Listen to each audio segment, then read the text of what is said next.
Social media पर इन दिनों मेरा चरित्र बताने वाली पोस्ट की बाढ़ आई हुई है। सवाल पूछने वाली लड़कियों को रोकने का सबसे आसान तरीका यही तो है, उनके चरित्र पर सवाल उठा दो, बेचारी डर जाएंगी। न डरे तो वैश्या बोल दो, उनके घर वाले डर जाएंगे। भाजपा के नेता महिलाओं पर जिस मुखरता से बयान दे रहे हैं, उसे देखकर मैं आपकी हालत का अंदाजा लगा पा रही हूँ। नमस्कार, मैं हूँ अंतिमा सिंह और आप देख रहे हैं जन मुद्दा। नेहा सिंह राठौर अक्सर अपने बयानों के लिए जानी जाती हैं। गाने के जरिए वो सरकार से सवाल करती रहती हैं। पहलगाम हमले के बाद भी लोक गायिका नेहा सिंह राठौर ने सरकार से सवाल पूछा था कि इतने बेकसूर लोगों की वहां हत्या कैसे हो गई, सुरक्षा व्यवस्था वहां क्यों नहीं था।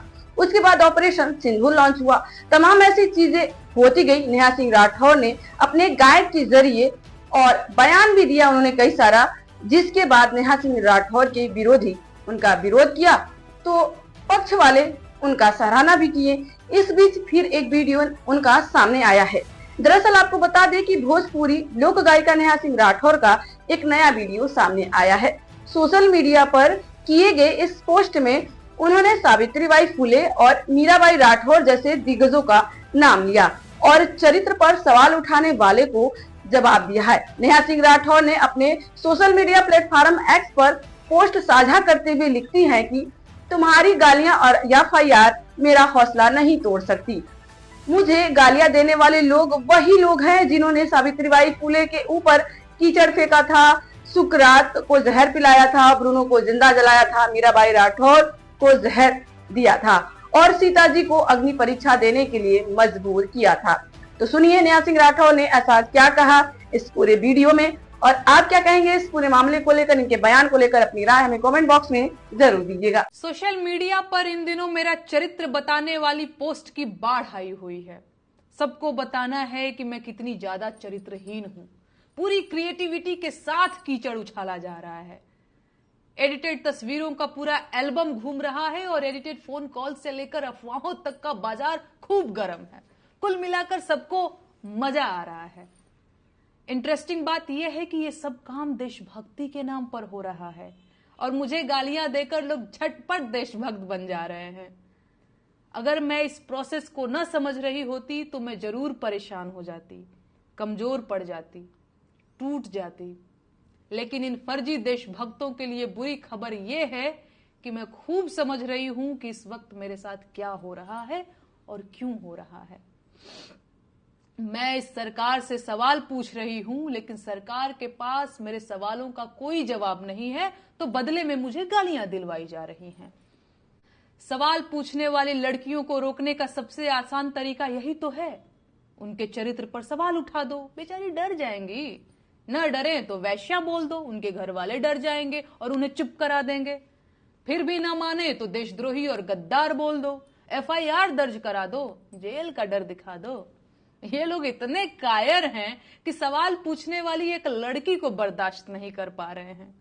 पूरी आईटी सेल की फौज लगा रखी है। मेरा फोन नंबर तक वायरल कर दिया गया है। डेली सैकड़ों फोन कॉल्स आ रहे हैं और ये सब सिर्फ इसलिए कि मेरा हौसला टूट जाए। मुझे गालियां देने वाले लोग कोई और लोग नहीं हैं। ये वही लोग हैं जिन्होंने सावित्रीबाई फुले के ऊपर कीचड़ फेंका था। ये वही लोग हैं जिन्होंने सुकरात को जहर का प्याला देकर मार दिया था। ये वही लोग हैं जिन्होंने ब्रूनो को सच बोलने के लिए जिंदा जला दिया था। ये वही लोग हैं जिन्होंने मीराबाई राठौर को जहर देकर मारने की कोशिश की थी। ये वही लोग हैं जिन्होंने माता सीता को अग्नि परीक्षा देने के लिए मजबूर कर दिया था।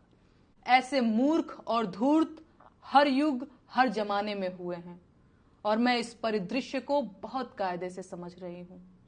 इस जमाने के मूर्ख और धूर्त मुझे चाहे जितना अपमानित करें, प्रताड़ित करें, मैं हारने वाली नहीं हूं।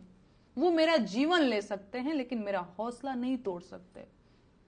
सुकरात अगर जहर का प्याला न पीता तो मर चुका होता, पर सुकरात आज भी इसीलिए जिंदा है क्योंकि उसने झूठ बोलने के बदले जहर पीना स्वीकार किया। मैं इस देश के लोकतंत्र को बचाने की लड़ाई लड़ रही हूं। आम जनता के उन मुद्दों की लड़ाई लड़ रही हूं जिन्हें सरकार में बैठे लोगों ने पीछे धकेल दिया है। इस देश की जनता को रोजगार चाहिए सर, महंगाई से छुटकारा चाहिए, अच्छे स्कूल और अच्छे अस्पताल चाहिए, अस्पतालों में डॉक्टर और स्कूलों में शिक्षक चाहिए। आम जनता को हिंदू मुसलमान और मंदिर मस्जिद के झगड़े नहीं चाहिए। लेकिन इस सरकार ने आम जनता को सिवाय झगड़ों के और कुछ नहीं दिया है। सरकार इस देश को कमजोर कर रही है और मैं ये होने नहीं दूंगी। ये देश इस सरकार की जागीर नहीं है और प्रधानमंत्री देश के मालिक नहीं है। मैं ये बात 1000 बार बोलूंगी, फिर चाहे इसके लिए मुझे जहर का प्याला ही क्यों न पीना पड़े। इस देश के हाकिम को पता होना चाहिए कि मैं सिकंदर लोदी से नहीं डरती हूं। बाकी इस देश के महिला आयोग से मुझे कोई शिकायत नहीं है। आपकी मजबूरी मैं समझ सकती हूं।